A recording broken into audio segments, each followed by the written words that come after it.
The Mystara project is proud to present Part 30 of the Places of Mystara series. In this video, we take a look at the island of Aegos, including the Kingdom of Aegos, Lake Aegos, and the island's main town and capital, Aegopoli. Aegos and Aegopoli were introduced in the 1989 boxed set, Dawn of the Emperors, Book 1 The Dungeon Master's Sourcebook, on page 61. The island of Aegos is located 25 degrees north of the equator, just outside the northern tropic. It is located 5 degrees west of the Sundsvall meridian. It is the southwestern island of the Aleutians, south-southeast of the Isle of Dawn. The island is situated in the southwest of the Aleutian Sea and in the north of the Sea of Pearls. To the northeast is the island kingdom of Aeria, to the east is the island kingdom of Ne'er-do-well. To the north is the unclaimed Upper Thoshan Plateau. To the northwest is the Thyacian barony of Caerdwicka. To the west is the Thyacian county of Fermanglave. To the southwest is the Thyacian Grand Duchy of Ocolia. Across the Sea of Pearls to the south is the Thyacian Grand Duchy of the Pearl Islands. So the island is very much a frontier kingdom between the imperial rivals of Alphatia and Thyatis. Lake Aegos is located in the northeast part of the island. Aegopoli is located on a small bay in the southwest of the island. Prior to BC 3000, Aegos was a peninsula of the Dawn territories, connected to that landmass between modern-day Caerdwicka and Fermanglave. It occupied a tropical latitude between 17 and 24 degrees north of the equator. Its longitude was between 30 and 35 degrees east of the pre-cataclysm meridian. The Great Rain of Fire in BC 3000 caused Aegos to split from the Dawn territories and rotate north into its present subtropical latitude. The island of Aegos was possibly uninhabited by sentients at this time. Its most salient fauna may have been wild goats. Despite the Nithians founding nearby Thoshar in BC 1100, and Tangor explorers founding Nuar around BC 1000, it was the common Alphatians who first settled Aegos. Sometime between BC 1000 and AC 550, common Alphatian farmers settled Aegos and the other Aleutian islands to escape the tyranny of Alphatian nobles. They possibly named the island after all the wild goats found here.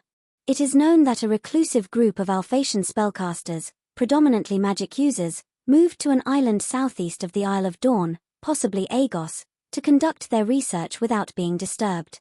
This could also have occurred sometime between BC 1000 and AC 550. They brought goblin slaves with them. Sometime after the initial Alphatian settlement in BC 1000, Nithians, or their Thoshan descendants, founded some fishing and farming villages on Aegos, namely Akathep-Sor, north of Aegopoli, and Tabista, Apimon-Sor, and Totefta on the southern coast. Sometime between AC 601 and AC 643, the reclusive spellcasters and their goblin slaves migrated to Honor Island in the Erendi Isles. Many Erendians believe they were refugees, possibly from a rival group of Alphatian wizards. Alternately, they may have discovered planar gates on Mount Kala and decided to relocate there, or perhaps they were guided by an immortal. Sometime between AC 730 and AC 739, the Alphatian emperor, inspired by Mila Tendel of Arsla's beautification philosophy, decided to embark on an ambitious beautification project of the Aleutian Islands. The farmers of Aegos had no means to defend themselves against the empire, and were relocated to the continent of Belisaria to the east. Alphatian wizards then set up a magical creation and breeding program of fantastic beasts on Aegos, with the goal of showcasing their work in a zoo that would attract tourists from all over the known world. However, their work came to a halt when the creatures' pens were secretly opened by saboteurs from the rival Trollhättan living bestiary. Most of the escaped creatures died fighting one another, or died mysteriously, but some managed to escape to the central hills of Aegos. The project failed, ruining the island's economy. It was abandoned, and the island reverted to its agricultural industries. It is not known if the original populace returned from Belisaria, or if new settlers arrived. Sometime between AC 947 and AC 965, the wise genius magic user, Hildebran Nomansfall, relocated from the continent of Alphatia to Aegos, to be far away from the intrigues of the imperial court. In AC 965, Hildebran's first child is born, Dromedon. Sometime between AC 965 and AC 999, Hildebrand agreed to be King of Aegos, as he was the highest-ranked citizen on the island. It is unknown if he is the inaugural king, or if the previous royal line died out or were removed from power. Aegos covers an area of 65,846 square miles. It is roughly 500 miles east to west, and 240 miles north to south. The best farmlands, with fairly rich soil, are located in the southwestern region, around Aegopoli, with good pasturage for cattle and sheep. The rest of the island contain the same poor soil common throughout the Alatian Islands. These areas, including the hills, are well suited as pasturage for goats, and to a lesser extent, sheep. The hills north of Lake Aegos contain fair deposits of silver and lead. Areas of light woods, mainly tough durable tracts of pines, encircle the hills and are scattered in the western half of the island. Semi-arid grasslands cover the northwest coast, which may have deterred some potential ancient settlers. Lake Aegos lies at the bottom of a valley in the central east, surrounded by swamp. For small rivers flow into the lake. To the southwest of the swamp are moors. The island features many pretty beaches and picturesque sea views, but it is not a known tourist destination. The odd tropical tree provides shade and fruit. The predominant sea current arcs from the Sea of Pearls, south of Aegos, to the Strait of Ocolea. The populace is mainly comprised of common Alsatian farmers, shepherds, goatherds, fishers and miners. In addition to their native tongue, they also speak Thracian, but not openly when imperial tensions are high. There are some magic users on the island, possibly drawn by the chance to be apprenticed to Hildebrand. There is likely to be a small thieves' guild in Aegopoli. The population mainly follows Razud, the immortal patron of self-reliance, popular with farmers. Alphatia is also followed, and the small gentry class follow Koryis. The island's total population was erroneously stated as 5,000 in Dawn of the Emperors and in the first Poor Wizard's Almanac. That is the population of Aegopoli, making it just qualify as a large town. Poor Wizard's Almanac 2 lists the island population at 19,000. The island produces enough food from farming and fishing to feed its populace. There are many mines in the northern hills, extracting the lead and silver. The miners' town of Selenian has a population of 200, and is located on the northwest shore of Lake Aegos. A dirt road runs from Aegopoli along the southern coast, although that may have existed from AC 1000. King Hildebrand treats non-spellcasters the same as spellcasters. Whilst Aegos has the same social class distinctions, including slaves, as the rest of the empire, non-spellcasters may achieve noble ranks, including monarch. The only exception is the social class of aristocrat, which requires the ability to cast magic as its only criteria. This enlightened treatment also applies to the local laws. Aegos applies the high justice system for all, with some exceptions. All victims are treated as if they are nobles. Punishments classified as confiscation 4 and 5 are applied as confiscations 2 and 3 respectively, for non-spellcasters. Aegos uses Alsatian imperial currency. Income tax is 15% for non-slaves, but there is no tax on adventuring income. Exchange fees are 5% for currency, and 10% for gems and treasure. Dates of importance in Aegos are similar to the rest of the empire. The 1st to the 7th of Alphamir is New Year's week, featuring parades and celebrations. The 7th of Alphamir is Landfall Day on Mystara, marked by somber feasts. On the 15th of Alphamir, the small Aegopoli school opens for a new year. The 13th of Sulamir is Empress Ariadne's birthday. People of gentry and higher status are expected to donate a coin to a beggar. The 15th of Sudmir is Howling Day, when all, except slaves, to let loose, culminating in howling at the full moon at night. The 15th to the 21st of Islamir hosts Doggerel Days, comprising some of Aegos's worst poetry, jokes and other amateur entertainment. The 1st of Cyprimir commemorates Ancestors' Day, when people visit their ancestors' graves, set extra places at dinner for their ancestors, then open their doors at midnight to let the spirits out. Wine festivals are held from the 8th to the 15th of Hastmir. On the 15th of Berimir, the school closes for the year, and a feast is held for the coming of the relatively mild Aegos winter. The final date of importance is the 28th of Amphimir, called the Extra Day. Heldebaran and other magic users on the island cower in their homes and rely on their family members and loyal servants to protect them when magic fails for the day. For sophisticated Alphatian nobles, accustomed to the wonders of Sundsvall and Arsla, Aegos is quite dreary in terms of entertainment. Commoner entertainments are the norm, including gambling, music, pub crawling, and hardball. The frontier mining village of Selenian is notorious for its bawdy entertainment. Aegos's waters border the Thyacian Empire, to the south and west.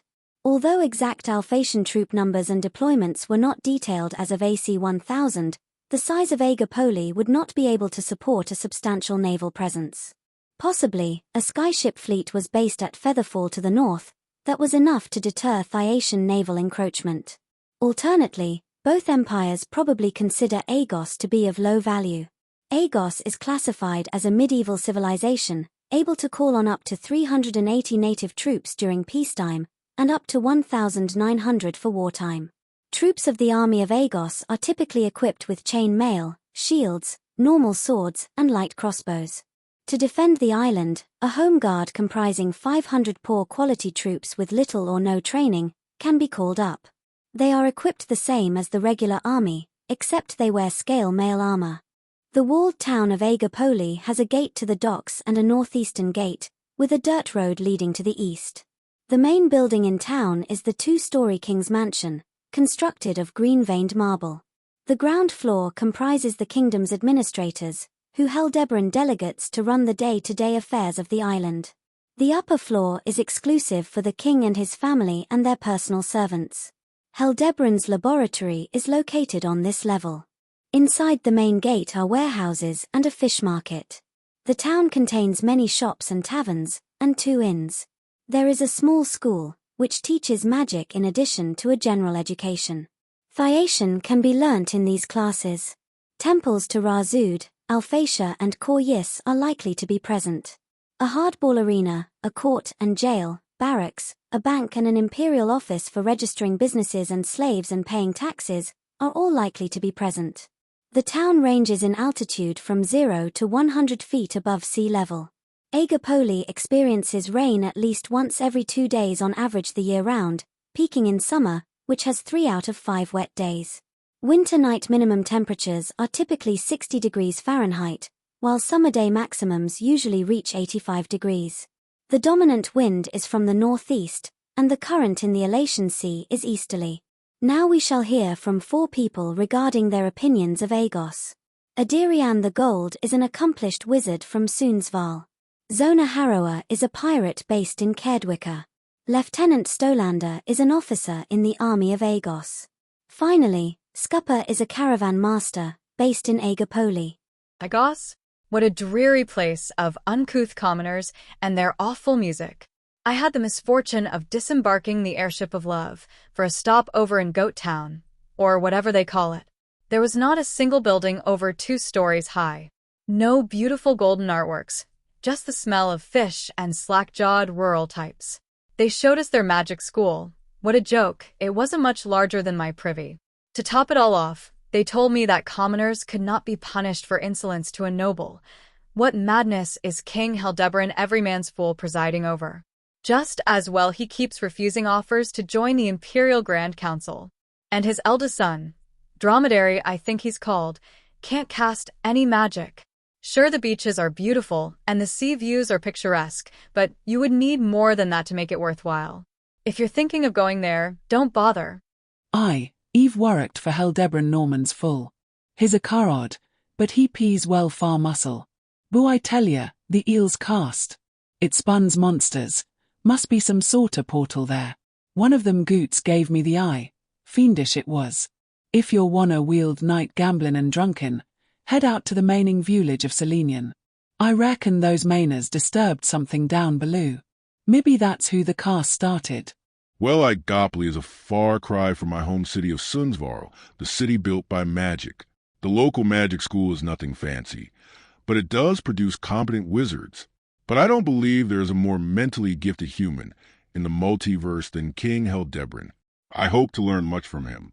Some mistake his annoyance at being interrupted for social ineptness, but the truth is he is a very charismatic and engaging host. It's just that his research takes up so much of his time. The army does its best to protect the island and its people, but I am one of the few magic users in it. Yes, strange creatures rampage out of the hills or woods occasionally, but the king hires adventurers like you to deal with them. Don't worry, the king is renowned as a generous employer. King Hildebrand's not like those stuck-up wizards on Alphatia. No matter what you look like, or whether you're a spellcaster or not, no man's fool treats everyone the same. And that's the way it's always been on Aegos. Well, except when there was that fiasco with the zoo project, but that's ancient history now. The king's eldest son, Dromedan, he can't cast magic, but he's got leadership potential. He and the administrators pretty much run the island, while the king does his research.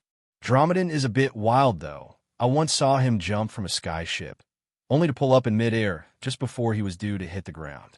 Oh, you want to get rich? Well, I reckon there is a ruined citadel with powerful magic items somewhere on this island. Might be worth a search. What do you say? A native Aegos campaign would mainly consist of human classes. Unlike elsewhere in the Empire, non-spellcasters are not discriminated against here. In AC 1000, dwarfs and skygnome characters become viable options, as we shall discuss shortly. Any other species will lack a support base, perhaps just their family has moved to the island. Mystics and druids might be playable if a small cloister and circle can be shoehorned into the setting.